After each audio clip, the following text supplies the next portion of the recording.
This may be the first Guy Ritchie movie I actually liked.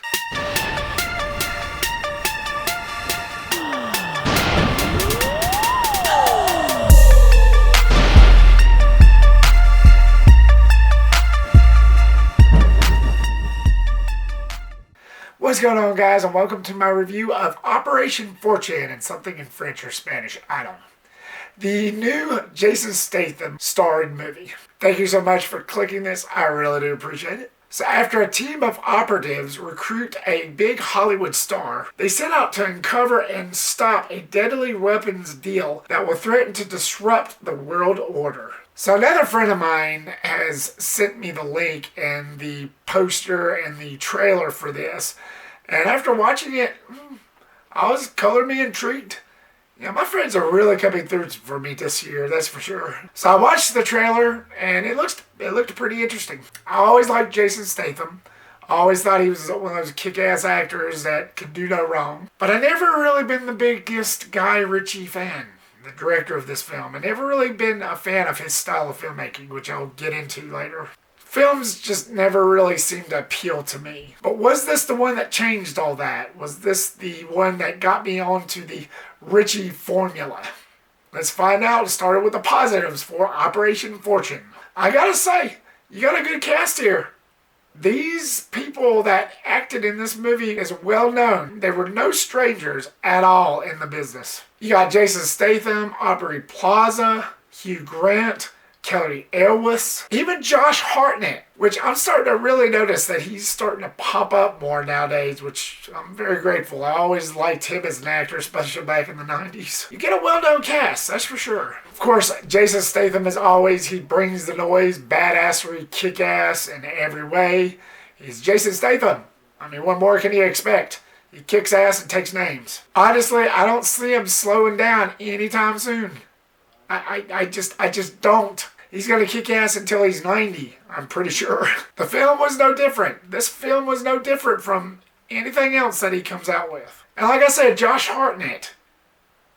When I found out he was in this, I was thinking to myself, maybe they're trying to get him back out there. And it's nice to see him try to, get back out there. It's been a while since he's acted in anything. I mean, he was in Guy Ritchie's last movie, Wrath of Man, yes. He's starting to get out there more. I always thought of him as one of those cool, debonair, slick, with a side of smoothness type of actors. Especially in the 90s with The Faculty and Halloween H2O. I always thought of him as that cool guy. And he's just one of those actors that I really did respect. I mean, I still respect to this day. And it's a shame that he's took this long for, obviously to get noticed again. I'm just glad that he's starting to get out there more and just trying to be noticed and be recognized again. And I'm hoping that Hollywood will cast this guy in more stuff. Josh Hartnett, be in more stuff. Just, don't let me down, dude. And I had no idea that Hugh Grant was in this movie. Now, yes, I watched the movie, but it wasn't until the end credits when his name popped up, and I knew right then and there, okay, no. I knew that actor looked familiar. I knew that character looked familiar. I had no idea that was Hugh Grant. Granted, I don't see much of his stuff, but what I did see, the very few that I've seen, I never had a problem with the guy. I thought he's a real talented, well-known actor as well. And in this movie, he did it justice. Like I said, I'm not privy to most of his films. What I've seen, whether it's clips or YouTube videos or whatever, of his past movies, especially in the 90s, I thought he was pretty talented. And in this movie, he's no different. All the cast was great. Great cast, great performers. Yeah, it was solid there. It was nothing but solidness. Plus, you get action that, much to my surprise, was there. I was really surprised to see the level of action that this movie actually brought. Now, as I said at the beginning of this review, I never really warmed up to Guy Ritchie's style. He's always demonstrated to me as more of a dramatic, storyteller, which I respect that, but it's just never really been my cup of tea. He's always been more of the dramatic side. I didn't really like Wrath of Man because of that. Yeah, I will say that this movie entertained me a lot more than that film did. I just never really got onto that Ritchie formula that Guy just, has a style for. I understand there's different filmmakers. Michael Bay has his way. Guy Ritchie has his way. Steven Spielberg and so on. I get it. Each director has their own style and their own way of their filmmaking. But Guy Ritchie's just never really resonated with me. So whenever it got to this movie, I knew what I was getting into, and I knew who directed it. I knew it was one of my least favorite directors in Hollywood. But rolling out of this movie, I was definitely shocked. I was definitely surprised. And it definitely kind of gave me hope. Though I'm not expecting him to change his style, it really did surprise me. It really did. It surprised me in a really good way, and I'm very grateful. I really wanted to like this movie, and I kind of did. A lot more than a lot of his others. Like I said, he's more of the on the dramatic side of things. But me personally, I need more. Yes, I appreciate a good story, but I need more. I need more action. I need more explosions. Don't get me wrong, he's a great filmmaker, he's a great storyteller, but I need more in my cup. And blowing crap up and shooting and explosions, that's my style. That's more my style. And that's actually what this movie actually brought, a lot more than his others. Which, again, goes back to my surprising stage. Am I saying this movie is perfect? No, not really. But it is a lot more enjoyable than a lot of his other films, especially Wrath of Man. You get plenty of tense moments where they play out certain scenes to where you know something's about to go down. You know something's getting ready to happen. And you're just waiting for that shoe to drop. And this movie actually did a really good job in that.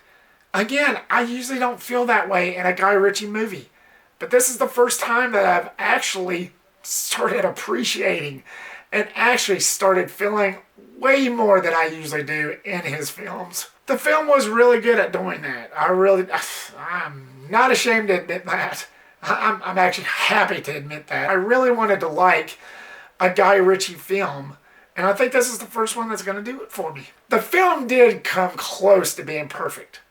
Almost. But unfortunately, it still lacked somewhat. As we get into our negatives, the tone. Again, going back to what I said about the Guy Ritchie formula and how he does his filmmaking and the dramatic side of things is what he usually leans into. I just never really been a fan of that. And in this movie, unfortunately, that still shows up. It still lets you know that it's a Guy Ritchie film, which all props to him. I do respect that, but at the same time, it's just not for me. It's not something that I've never really warmed up to. And again, I need more explosions. I need more action scenes, which this film actually did deliver. So it kind of did balance out. But still, there's still those scenes where I was like, all right, get on with it. Come on, let something happen. Blow shit up. Shoot somebody. I don't care. Just something. I still felt that Ritchie formula creeping into this film to where you're begging for something, anything to happen. And it just, again, it was just still there. It was there. Just creeping in like a snake. It just, those boring moments just kept on sliding in. And I was like, oh God, please don't let this be another typical Ritchie film. But again, take comfort in knowing that this film actually did surprise me on an atomic level just about. And just those little moments just kind of left me wishing for more.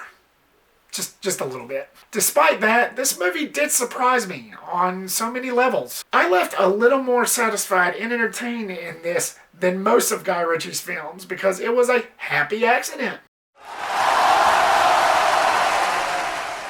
Again, I'm so relieved to say that because I really wanted to like a Guy Ritchie film a lot more than what I've been. And this film actually did it for me. Other than those few scenes that did seem a little boring at times, I still enjoyed it a lot more than his last few films. So Operation Fortune and Something in French or Another Language, what was your thoughts on it? Were you a fan? Was this your favorite Guy Ritchie film? Do you have any Guy Ritchie films that's your favorite? Do you get anything out of this particular film? Any entertainment value, or was this not in your ballpark? Leave me a comment down below and give me your thoughts. Thank you so much, guys, once again for watching this. I really do appreciate it. Like, subscribe, comment, and share. That'd be 4. And make sure to click that bell icon so you don't miss a thing. That's fine. And I will see you on the next one. Peace.